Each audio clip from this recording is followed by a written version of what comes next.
अरे ये जंगली बिल्ली कहाँ से आ गई?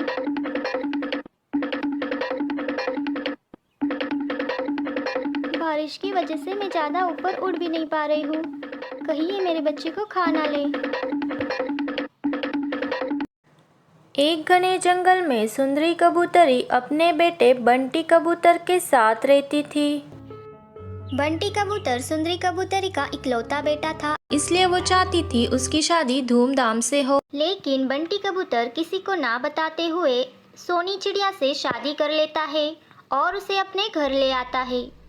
अरे बेटा, ये मैं क्या देख रही हूँ और ये कौन है? माँ, ये सोनी चिड़िया है। इसे मैं बहुत प्यार करता हूँ। इसके घर वाले हमारे शादी के खिलाफ थे और ये किसी और पंछी से इसकी शादी करा रहे थे, इसलिए मुझे इससे जल्दी जल्दी में शादी करनी पड़ी। मुझे माफ़ कर दो माँ। सुंदरी कबूतरी अपने बेटे के प्यार के खातिर उसे माफ़ कर देती है और उन दोनों को घर में ले लेती है। ऐसे ही कई दिन बीत जाते हैं। थोड़े दिनों बाद सोनी चिड़िया एक अंडा देती है। तभी सुंदरी कबूतरी वहाँ आ जाती है। अरे बहू, ये तो बहुत खुशी की बात है कि तुमने एक अंडा दिया है, लेकिन ध्यान रहे इसमें से सिर्फ पोता ही निकलना चाहिए। अगर पोती हुई तो मुझसे बुरा कोई नहीं होगा। मुझे इस घर में सिर्फ बेटा पंछी ही चाहिए, समझ गई तुम बहू? सुंदरी कबूतरी की ये सारी बात सुनकर सोनी चिड़िया बहुत दुखी होती है। 2 दिन बीत जाते हैं। तभी सुंदरी कबूतरी की सहेली मुनमुन चिड़िया उसे मिलने आती है।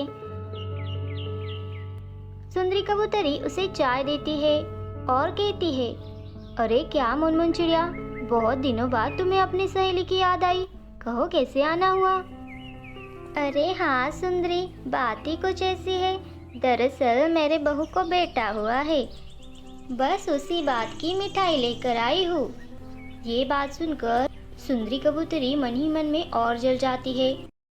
लेकिन फिर भी वो कहती है, अरे ये तो बहुत खुशी की बात है, बधाई हो तुमको और तुम्हारे बहू को।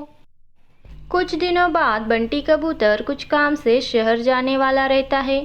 तभी वो कहता है, माँ, मैं ज़मीन के काम से बाहर जा रहा हूँ, तुम अपना और सोनी चिड़िया का ख्याल रखना। और बंटी कबूतर चला जाता है।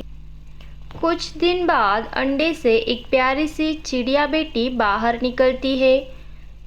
जैसे ये बात सुंदरी कबूतरी को पता चलती है, वो वहाँ पर आ जाती है और कहती है, अरे ओ मनुष्य, मैंने तुझे कहा था मुझे सिर्फ पोता ही चाहिए इस घर में, और तूने ये बेटी चिड़िया को जन्म दे दिया। तू अब मेरे इस घर में रहने के लायक नहीं है। चल निकल तू मेरे घर से बाहर। माँ जी, मुझे माफ़ कर दो, लेकिन इसमें मेरी क्या गलती है? ये तो भगवान के हाथ में रहता है। अच्छा, तो तू अब मुझसे ज़ुबान भी लड़ाएगी? चल निकल तू यहाँ से बाहर। और सुंदरी कबूतरी सोनी चिड़िया को घर से बाहर निकाल देती है। अरे ये जंगली बिल्ली कहाँ से आ गई?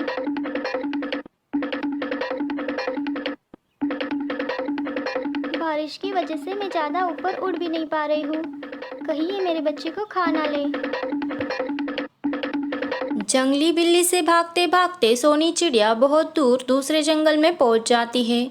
तभी वो देखती है वहाँ एक मिट्टी का घर बनाया हुआ होता है और वो उस घर में चली जाती है। वहाँ कोई नहीं रहता था। वो घर अंदर से बहुत खूबसूरत था और सोनी चिड़िया वहाँ रहने लगती है।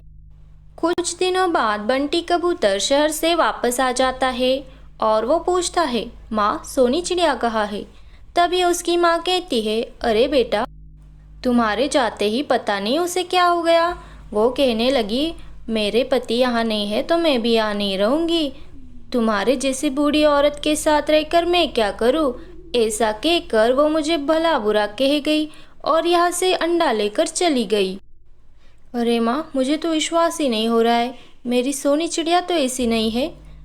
वो दोनों बात करते ही रहते, तभी चंचल कौवी वहाँ पर आ जाती है। अरे सुंदरी कबूतरी, ये लो, मेरे घर पोती पैदा हुई है, इसकी मिठाई लेकर आई हूँ। अरे तुम्हारे घर बेटी पैदा होकर भी तुम उसकी मिठाई बांट रही हो? हाँ तो लड़की नसीब वालों के घर ही पैदा होती है, ये तो भगवान की देन रहती है। बेटा और बेटी समान रहते हैं। भगवान की जिन पर कृपा रहती है उन्हीं के घर वो बेटी भेजते हैं।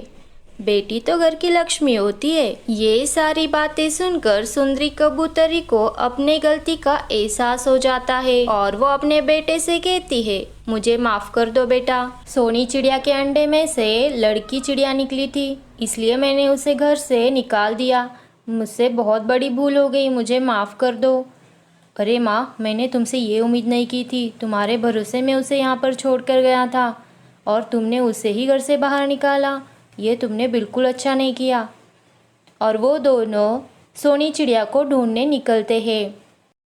कई सारे जंगल ढूंढने के बाद सोनी चिड़िया आखिर में उन्हें मिल जाती है। वो उसे घर लेकर आते हैं और वो सभी हंसी खुशी रहते हैं।